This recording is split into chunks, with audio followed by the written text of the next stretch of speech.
Well, welcome back to the Pastor's Podcast. Pastor Scott here with Pastor Brian. Hey. And Steph Moss. Hi, guys. For everyone's favorite episode of the year. Woo. It's budget time. I didn't bring my air horn. We need a budget time jingle. Could somebody write us a budget time jingle that we could add him with sound effects? Like he could just do budget time. Some chain jingling in the background. Budget time. Something like, it could be as cheesy as like whatever they do on, Jimmy Fallon or whatever, like every dumb game has a jingle. Has a Why not 10-second jingle. Scott? Why not us? Speaking of Jimmy Fallon, do you know he's starting a Wordle game show? A Wordle game show announced today. Starring Jimmy Fallon. Yeah. I like date stamping each one of these budget podcasts That's right. in like a unique and different way. Yeah, I wonder how that's gonna age. When, as many do, they re-listen to one of the budget podcasts from years past. This time next year, even will Jimmy Fallon. So we don't have Jimmy Fallon's budget. And hence It's a solid segue. No jingle. But this time of year, we are preparing for a new budget year. Our church's budget year runs July 1st through June 30th. 30 days has September, April, June. Yep, through June 30th. And as we prepare for that, the elders and the staff prepare the budget. Well, the staff and the elders and the pastors prepare the budget. The elders work our way through it, approve it, and then present it to the membership to approve at our upcoming family meeting. And so this is one of the best ways we know to present to you the details of it. So it's not just numbers on a sheet, but you get a little bit of the explanation, the heart behind it, a little bit more than what we can do in a service or even what we can do in the family meeting. What we want to do is just explain the why behind a number of the changes. We can't get down to the why behind all of it. Everything we do, that's our core values. That's our theology. But in the budget, why we're making some of the adjustments and changes we are.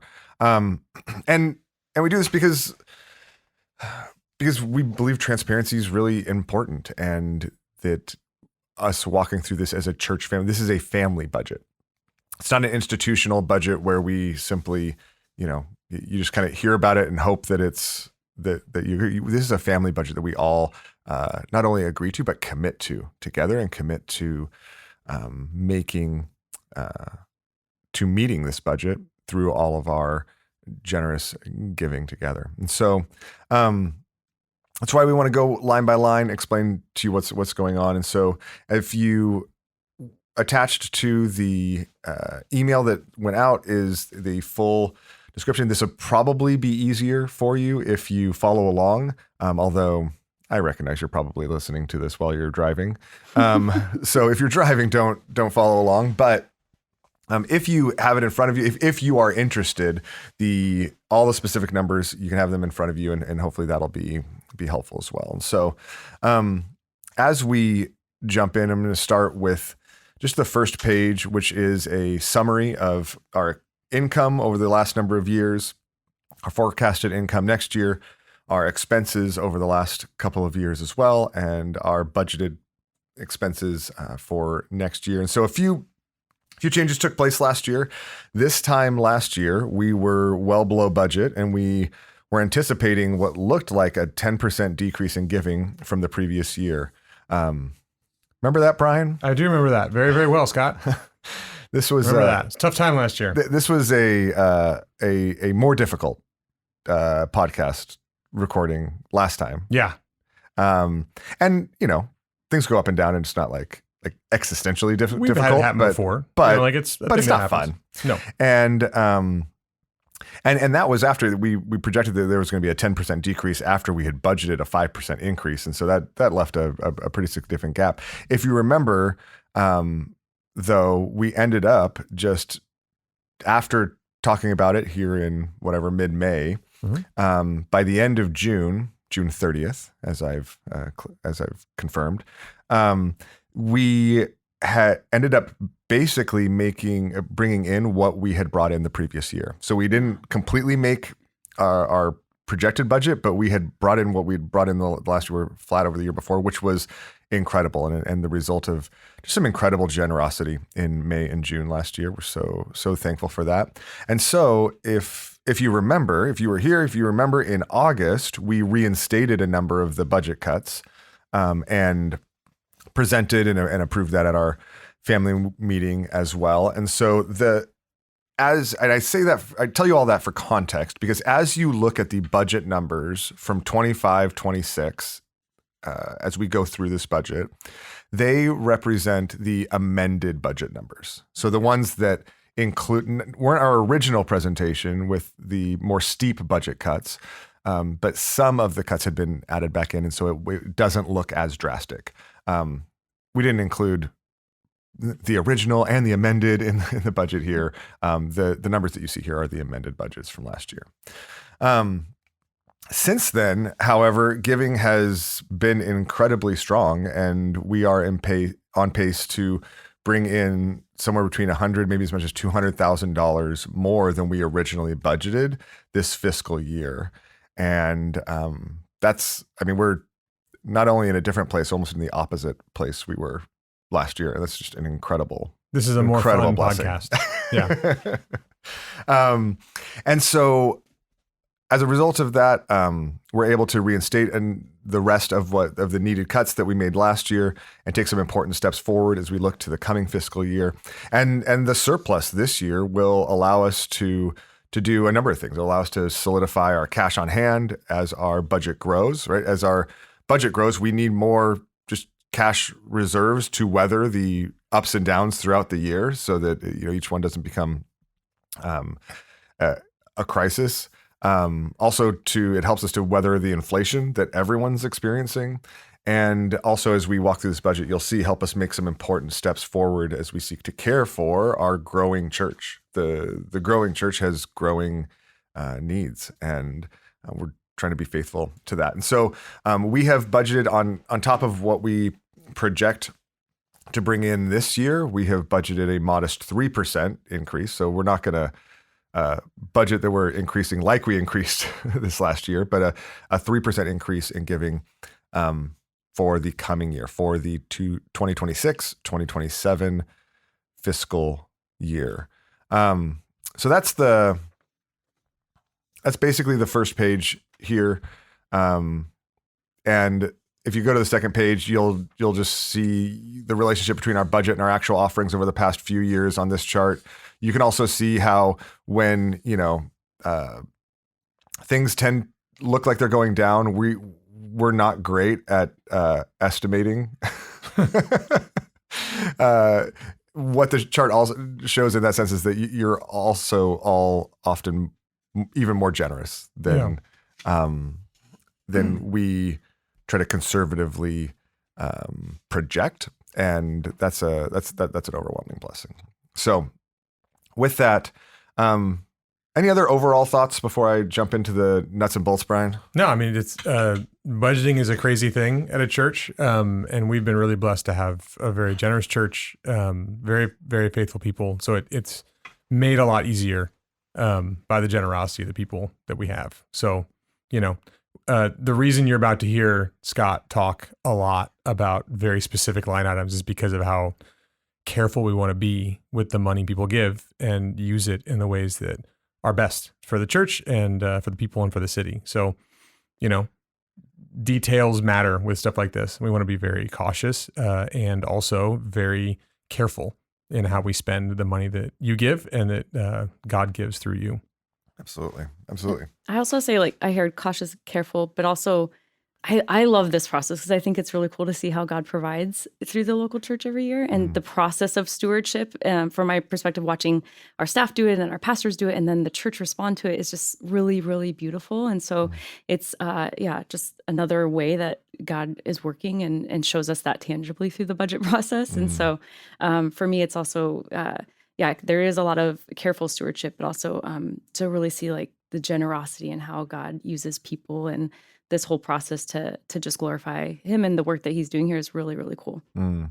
Yeah, you've had a really unique vantage point of that, Steph, over the last, I don't know, 5-6 years? Mm-hmm. Yeah, because before it was like working on the staff side of things, the operations behind the scenes, and then on the missional side of things, it's good to kind of get to see both sides. It's really, and being, on the staff, part of the process, but then getting to witness how our elders wrestle through this, pray over it, and then, all the family meetings, watching the church respond is just, so getting to see the staff side, I'm as a church member, it's just really beautiful.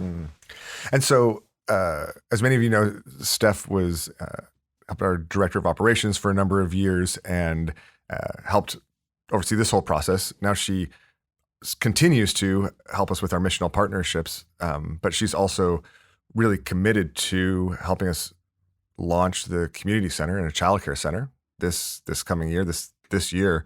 And so that's a whole separate budget and conversation in the legacy fund. And so we're actually going to do a whole separate podcast simply on the legacy fund and on the legacy fund budget, the status of it, and how God is using that. But this is our this is our operations budget, and this is the church operations budget that we want to stay focused on and help you, like you said, guys, help people be informed about the ways that we are striving to be careful and detailed and stewards of what the Lord has entrusted, not just to us as pastors, but what the Lord has entrusted to us as a church family. So let's dive in. The first full page of line items, page 3 in your budget, details the salaries of us as pastors. You'll see that the non-vocational pastors have proposed a cost of living increase for our vocational pastors that takes into account the inflation in the past few years after keeping pastoral salaries the same last year. That's what they have proposed in order to keep up with inflation as a cost of living and in a sense catch up from the lack of increases the last couple of years. And so those are built in there. That is not apply to Pastor Matt, who's bivocational and has a totally different kind of set of factors that go into his situation. But other than that, pastoral health insurance also increases because our health insurance is increasing just like everyone's.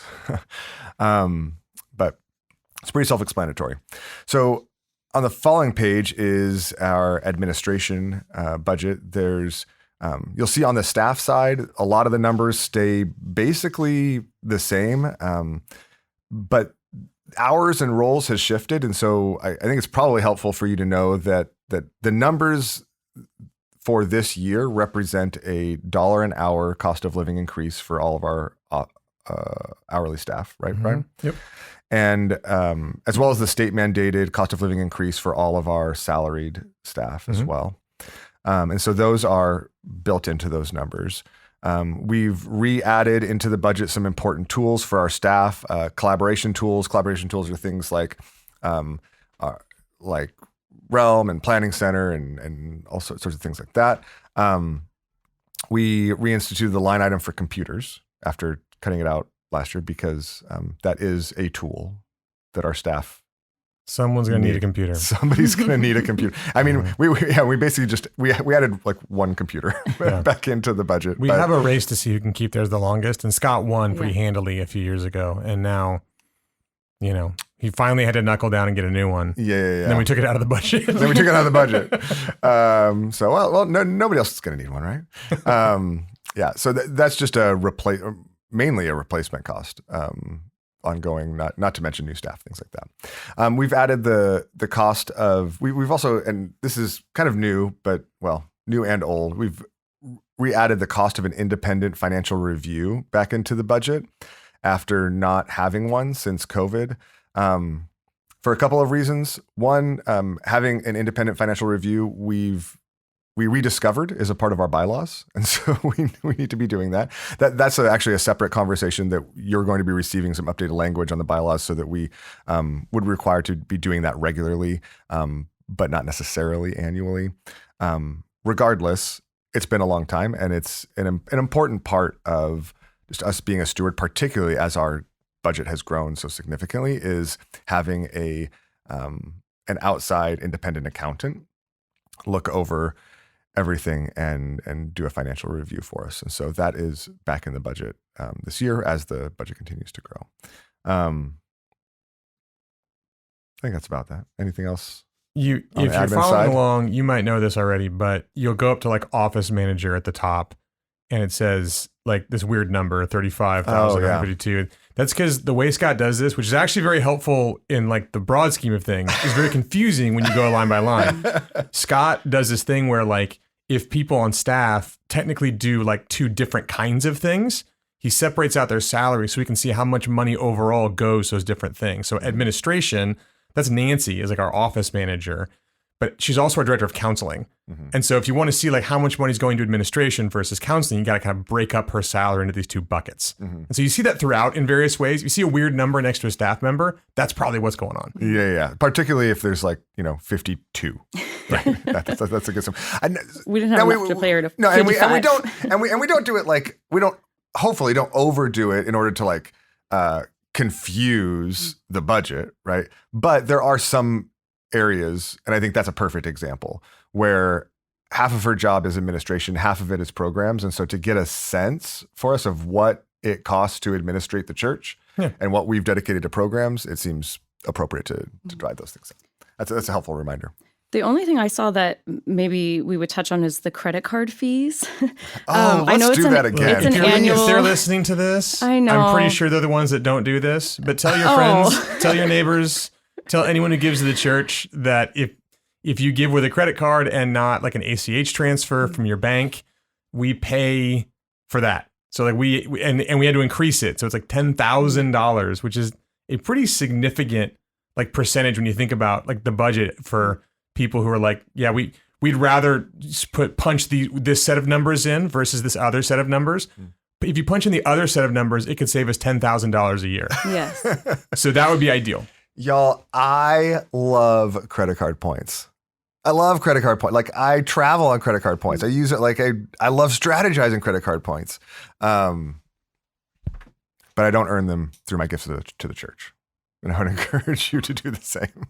And I know there is a feature turned on where you can opt in to pay the extra, right, that it charges you. But I also think, as you're just considering stewardship, and what that means is then you're paying a little bit extra toward a credit card company rather than something else. And so it's probably 10,000 this year because we do have more people giving, and rates go up and things like that. But man, could you imagine if even we got that down half to just 5,000? Well, if you're concerned about the credit card's budget, you can contribute to their budget that way, right? You can click that box and say, I know the credit card companies have a much healthier bottom line because I donated some extra money.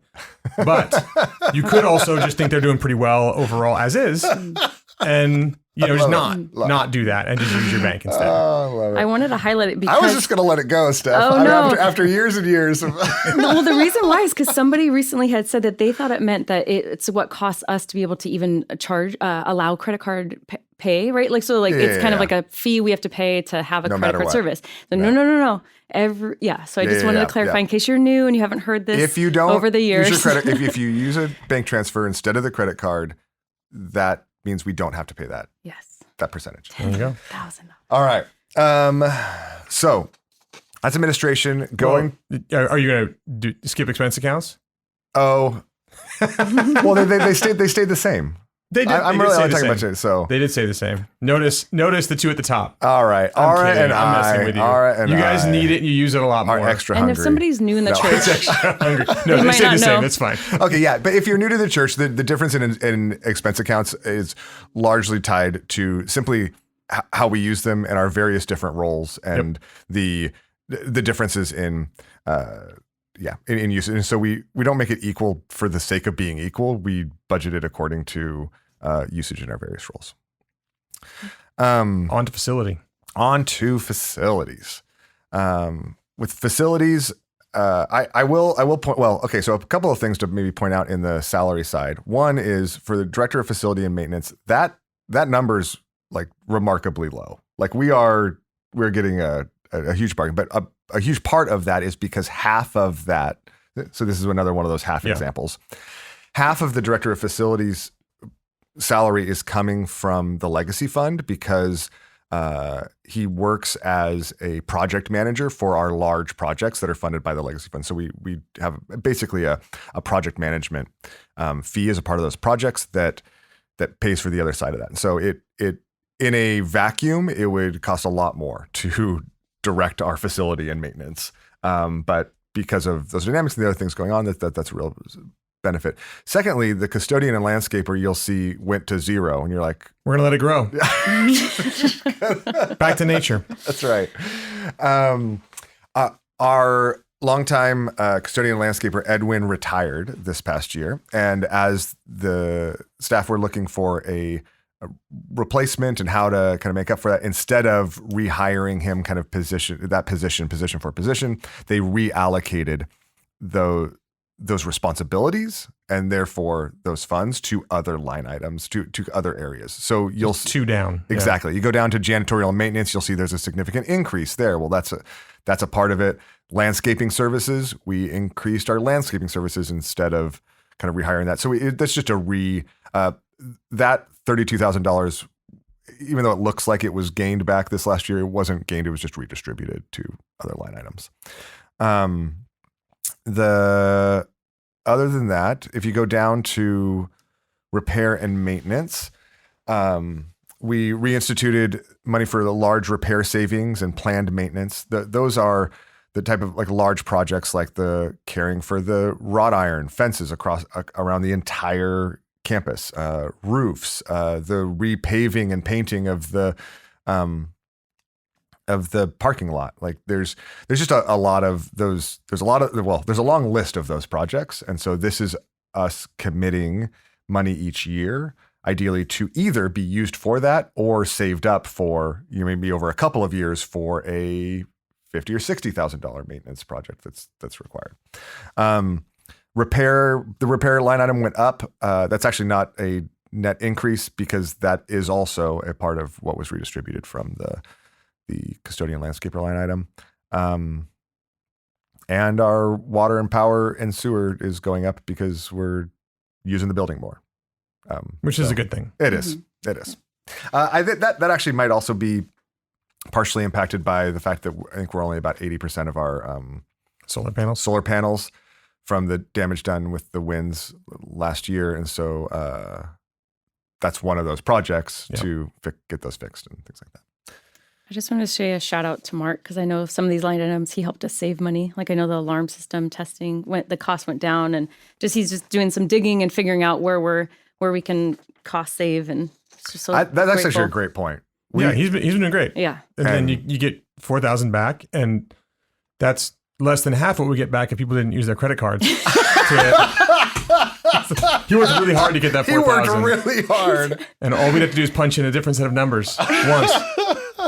Yeah, I'm sorry. And you didn't think you were going to have to do it. No. Sometimes, and you know what? I will tell you. Sometimes it's an accident because like I had both on there, but I think because I had I don't know, I had to take you had to take it off because sometimes the credit card becomes the first option, and you're not doing it on purpose. It just accidentally goes to your credit card. So, anyways, good cop, bad cop. All right, programs. A number of the same dynamics, staffing dynamics, $1 an hour, the cost of living increases, all that type of stuff applies here as well. But in addition to that, Brian, we've got a couple of new staffing positions. Yeah. So recently we hired a disability ministries intern. Her name is Addison Mell. Because Mike has been doing that for quite a long time. If you need to know more about that, we'll present some of that, I think, later on in podcast, maybe in the fall, about the details of ministries like these. But basically, we have people with various experiences with disability in the church, and we want to make sure that they can participate fully in the life of the church. And so that requires some help. And to make sure that help is present and trained and available, you need someone to organize that. And so we brought on Addison, who's Scott's daughter, as that intern for now. And we'll probably have to hire someone else if she goes off to college. We'll see. But for now, that's what that $9,000 is there. We also hired Rachel Iverson as the member and welcome coordinator, who's going to help run the welcome team, which has become a pretty vital part of our Sunday morning experience, especially with a lot of new people coming to the church, needing to be welcomed in, directed into a strange campus they don't always understand. There's lots of ways in which the welcome team is a huge help. Plus the coffee, people love the coffee. That's right. And she's also going to help basically us understand where our different members are at, make sure we know exactly what DC they're in and where you've been equipped, what classes you've taken or cohorts you've been a part of, and where you're volunteering if you're serving, things like that, so that we can basically make sure that we have a sense of where everyone is and no one falls through the cracks with things like that. Yeah, I mean, these are relatively small budgetary increases with huge benefits for a growing church. Like that's a huge need. And not to mention the welcome team, because when we reshuffled things with the budget cuts last year, one of the sacrifices we made was we had the welcome team taken over. Who's been running the welcome team, Brian? I've been running the welcome team, and I feel like if Matt was here, he'd have a lot of comments on that. Brian's been running the welcome team incredibly. We just don't think it's what he should be doing with his time and energy. My and temperament so this is maybe not suited. It wasn't the temperament thing. We just I'm just trying to fill in for Matt. Gifting to, I can hear his voice. Anyways, that's a huge admin blessing. Yeah, it's great. That is, and she's great. Sorely needed. Absolutely, it's been awesome. There's not a ton else on here. The one other big increase you'll see, at least on that first page, or at least near the middle, is we increased volunteer appreciation. Some of that is because we kind of weren't doing enough of that. We have a lot of really faithful volunteers, and just little ways of showing them that we appreciate how they're serving the church is just incredibly helpful. And it's not that much money to do that. It's also for adding a third service. There's more people to appreciate when you add a third service, more volunteers. And so there's that. You go down into the kids ministry section, and you'll see like Super Sunday curriculum. As we've done more kid stuff with that, we're needing to purchase some curriculum kind of year by year for a few years to get a rolling start that we can then reuse that curriculum going forward. So that'll kind of fall off eventually. And you'll notice like some kids camp stuff. We decided that maybe having whoever we could find who owned a car drive on snow to get kids to winter camp was like a bad idea. And so last year we had a really generous donation. Technically. So as you watch the parents' face when they would like drive away, like, hey, we're going to pray and it's going to be fine. So we're going to get a bus, which we did last year. And it was really, really great. And so that's one of the increases there. And you'll also see we're increasing some other program stuff on the next page. So we're putting some money aside for Welcome Weekend and Easter. Welcome Weekend, if you're new, is a time in the fall. We kind of re-kick off the fall as a church, welcome new people, focus on inviting people to church in a time when they're looking. A lot of people in the city are ready to look more closely at their lives and their schedule and whether church and Jesus Christ is a part of that. And having some money for that can help us do things like brunches, printing some stuff, helping them feel extra welcome and making those days uniquely special. And you'll notice a few other things, like we also increased or added a books/Bibles for visitors. Okay, this is a cool story. Like why we need this line item. So, for maybe it was Easter, we kind of got in this habit. I thought it was welcome. Well, so a while ago we were like, what we should do is like one Christmas, like we should get some ESV study Bibles, and like wrap them up like gifts and just give them away to people who don't have Bibles. Yeah. And that was a cool idea. And then we kind of did some other things here and there with Bibles. And then it was a welcome weekend. It was like, we should have Bibles, but then we need like a little book for people who maybe don't know really anything about Christianity. Like what's the 100-page version, that would help them understand what we're talking about.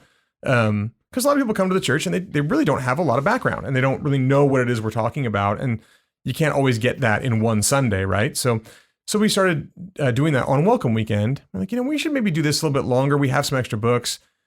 And then we just kind of kept buying them and people kept taking them. And I mean, we've had so many new people, so much hunger over the last year. Like they've just constantly been used. Yesterday most Sundays, just because I'm around and because I was running the welcome team for so long, I will end up replenishing that table because people keep taking them. And so that just shows you like the opportunity we have. It is a cool story because you see how many people are actually going, yeah, I'm interested enough to grab this book and maybe look at it. And that's, you don't realize how big a step that might be for somebody to actually take something and say, I'm going to kind of put my interest into action and grab this and take it home with me. So we put some money into that because if people are going to take Bibles, we're going to keep buying them Bibles. Yeah. Amen. I mean, and the only other thing we added back was the counseling trainings line item that to help continue to grow our counseling ministry and train those that are doing counseling here. That was one of the things we cut last year that we just reinstated as well. So,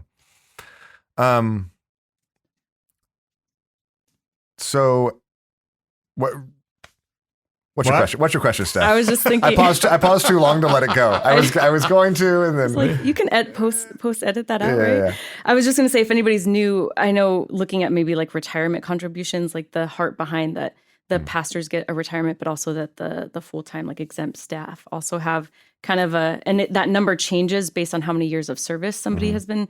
So that's why like that number each year kind of changes if somebody's worked here 1 year versus 5 years, how much retirement they get. So I just saw a big jump in those numbers from last year to this year, and I thought maybe explain why. So part of it's that. Part of it's also we redistributed half of it from half of the admin that we had all of Nancy's in it, and we kind of redistributed that a little bit. But yeah, that's a good reminder. All right. So last but not least, and in some really exciting ways, we want to talk about our missional partnerships and a number. There's actually a lot of changes going on with our missional partnerships. First of all, let's just kind of zoom in on our key partners, our key global partners, our key local partners. We're slightly increasing each of them. What's the logic for the increase there, Steph? Well, a couple of things. So it's, if you can look back on the years prior, it has been their first year increase in many years. And so just prayerfully considering, we want to continue being faithful and generous and trusting God to provide where we are trusting that He's working. And there's years of, just faithful partnership with each of these people and ministries. And so, yeah, we just, the team prayed and felt like we really wanted to encourage the church to get behind increasing our giving to our key partners globally. And same with our key local partners. Again, just there hasn't been an increase in a while, continued faithful partnership. And if you notice there, you'll see 2 new local partners added. Yeah. If you look down the line over the years, you will have seen them in different category titles. So like Spencer and Sarah Bauer with Bridges International, they were previously under member partners because they are members of our church. But, throughout the years and throughout time as our ministry partners, our partnerships develop and they sometimes change in different ways, the ways that we can engage with them or partner with them, the way that the local church can connect and get involved, it can change. And so that sometimes then it can provide opportunities for us to invest more and to kind of shift them to like a key local partnership. Yeah. And our key partners are specifically the type of partners that provide all sorts of different opportunities for us as a local church. So we're not just thankful for their ministry, which is amazing. We are thankful for their ministry, but they facilitate the ministry of our church. And the work is interwoven in even deeper ways was that they facilitate the opportunities for lots of our church to be serving with international ministries, international students to be connected and things like that. And that relationship has just deepened over the years so that we realize, they really are more like a key local partner, like a Claris Health, like a Prodigal for us as a church. And so we wanted to recognize that and affirm that. And then the second is with Royal Family Kids, who has been a key local partner before, but took a hiatus, started back last year. And we wanted to make that official and write Royal Family Kids into our budget as a church. Yeah, we wanted also, we felt like it would provide clarity because we were already partnering with them in where they provide opportunities that are like as we say, like broad and mutual opportunities for partnership within the body of the church. And so they were already doing it. Many of you are already a part of it. We were already raising money for it. And so it just made sense to bring more clarity to this partnership, that they are a key local partner that you can not only give generously to, but also get involved with, and on a broader scale. So welcome Bridges and Royal Family Kids to the official Key Local Partners budget. I mean, and that's like, honestly, that's really exciting because from a missional partnership team perspective, it's been a while since we've added key partners. They were saying like, this is a part of the key ministry of our church and our outreach. And so it is another example, another example of the growth, the kind of growth the Lord's doing in the church right now, that we're not just growing in numbers, the budget's not just growing, but the ministry impact, the partners, the depth of relationships are growing as well. And another way we're growing is with members, and members doing great work. Harlan and Cameron Moss are newer members to the church, and they are doing incredible work at UCLA with NAVS. And so we wanted to recognize that and support them as a church as member partners. And there's a new developing partner as well, Jamie Gibson, who's serving with Iranians in Turkey and Iranian refugees in Turkey. So some of you may not. So Jamie Gibson helped Pastor Ara start Cornerstone Farsi. He was a long time. He and his family were missionaries in Tajikistan, and right. I think so. Yeah, Tajikistan, and they came back. They had to come back to the States. They landed here in the U.S. and were doing ministry among Iranians and Afghans. And he and Ara connected. They got involved here and he was a huge part of the founding of Cornerstone Farsi. He and his family have since moved to Kansas City, but he's doing ongoing work with Iranian Christians in Turkey, Iranian refugee Christians in Turkey. And honestly, and pastors, people doing ministry there. Honestly, there's very few opportunities we would get for this kind of frontline ministry among Iranians, right there, with Iranians going in and out of, Iranians don't come in and out of the United States, but they do in Turkey more. And there's just a ton of ministry going on there. We wanted to be even a small part of the work that he's doing. You'll hear more about that, but we're excited to add him as a developing partner and see how that relationship and see how his ministry continues to develop as well. Yeah, we've been praying for a long time, kind of examining different ways to how can we be a part of what God's doing there. So it was just such an answer to prayer last year when we got to see him, and just now to be able to have him listed. I'm excited to see the church provide for that.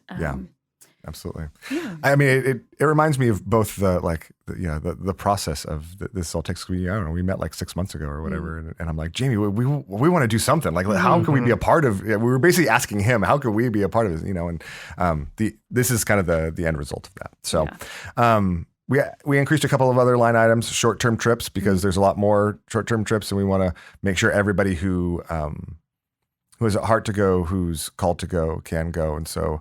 That's a piece of that. And our benevolence ministry increased as well, because as the church grows, the budget grows, and that's a huge blessing, and needs in the church have grown as well. And so as we as pastors help to meet those benevolence needs through the budget and through this line item, when particular needs come up, that was just needed to be larger.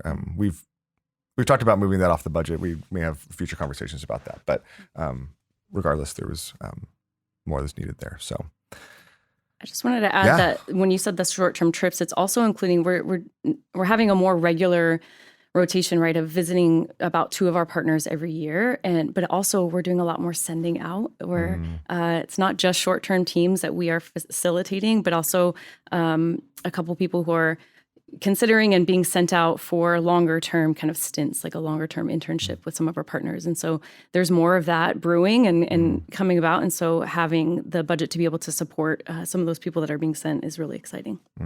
Super exciting. All right. Well, that's So that's our budget. If you go back up to page 1, you can kind of see the summary of each of those categories and how it totals up to total expenses of just over $1.8 million, which is incredible and overwhelming. As we look at this, we want to, number one, we want to be good stewards of what the Lord's entrusted to us. We want to be transparent so that you not only know, but are a part of that. And as I said before, as this is a family budget, we're not just announcing this to you. We are presenting it to you so that you can approve it together with us. And by approving it, we together as a family can commit to this budget, that we can commit to meeting this budget and stewarding these resources this way in the coming year. So anything else before we close? We got covered? We did every page of the budget. And I think the people who are still here, thank you for listening. You're informed. I will say, to Scott's point, for those who are still listening, there is a way of thinking about this. Like, okay, like we approve the budget, like we look at it like consultants, right? So it's sort of like we look at it and we go, yeah, that's a good idea. You know, like that's like, I think that's a valid budget, or I think that those expenditures make sense. That's not really what we're doing at the family meeting. What we're doing is getting together and saying, we're adopting this as our budget. Like we are putting money in because we believe it should go to these things. And we're committing to do that, to like meet this budget to the best of our ability, you know, under God's providence, so that these things can happen. So I want to make sure that the people, not just those of you who are listening, but people who are at the family meeting, people who are members of the church, understand this isn't just a budget we put together and then say, hey, you cool with this? But it's really the kind of thing that we're inviting you into to feel a sense of ownership over. And I know that the numbers and the line items aren't for everybody, but the whole is for everybody. Like the idea of having a budget, of caring about where our money goes and how our church uses it, is something that's really everyone's to own and everyone's to feel like they get the privilege of enjoying and contributing to. So hopefully it's less consultant and more family at the family meeting. Absolutely.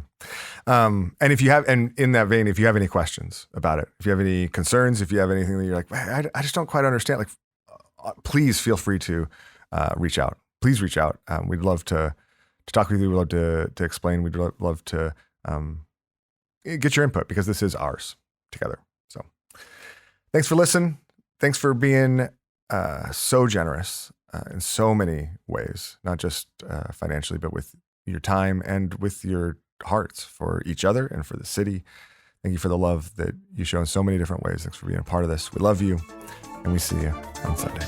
Budget time, budget time, budget time, budget time, budget time.